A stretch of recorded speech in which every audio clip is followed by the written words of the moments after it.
Mayor Joy Belmonte. Inuutos ko ngayon, di ba?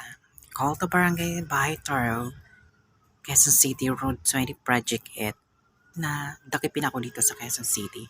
To my address here. Felbera Subdivision, Quezon City, home number 3. Hindi na pwedeng umuwi na ako ng Masbate para lang pumunta doon. Kailangan ko ng trabaho, kailangan ko ng pera. Kung wala kayong maibibigay sa akin trabaho, Philippines, ibigay niyo ang aking mana ransom sa government, Malacanang Supreme Court. Aking million money na yan. Para umuwi ako ng international country at ayusin aking mga documents. Simple lang kasing ginagawa ko eh. You know, Filipino people. Nakikasama ako sa inyo. I'm working too. Because alam niyo naman mangyayari ang war dahil sa akin sa China Philippine Sea. Pero masyado ko yung horrible at bad sa buhay ko. Yung aking abo na si Miss Sinaida Opinaldo. Ngayon, nag-away naman kami kanina dahil sa sweldo niya 4,000 was problem. Diba? It's illegal. Habang buhay na ako magiging katulong sa Philippines.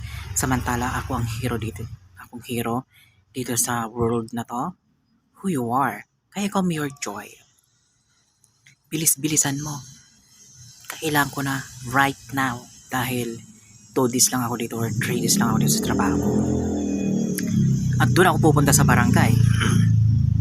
Sa barangay Toro dahil andito ako sa Project 8 sa subdivision nagpo-work. Siyempre, batas ay batas. Sa batas tayo dadaan. Hindi tayo kung dito lang, ganun o, bingi dito, bingi doon, hindi kayo nagre-report.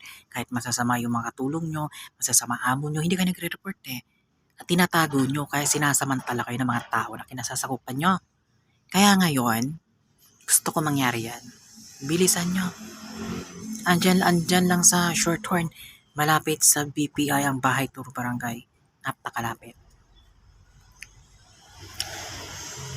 Kung gusto mo maging senator, ngayong election Mayor Joy Belmonte, susundin mo ang inuutos ko. Pero pag hindi mo sinunod, hindi rin kita titigilan like president. Dahil andito ko sa Quezon City, responsibilidad mo yon dito sa mga tao na besides Mindanao, pumapasok sa Quezon City para mag-work. Tapos yung mga Pilipino na yan, masasama at mamamatay at mga kriminal sa mga Pilipino nagtatrabaho dito sa Manila. Kasama na ako doon dahil nagtatrabaho talaga ako dito para mabuhay. Bilis-bilisan mo dahil umiinit ang ulo ko. Baka mapatay kong amo ko ngayong araw na to. Understood?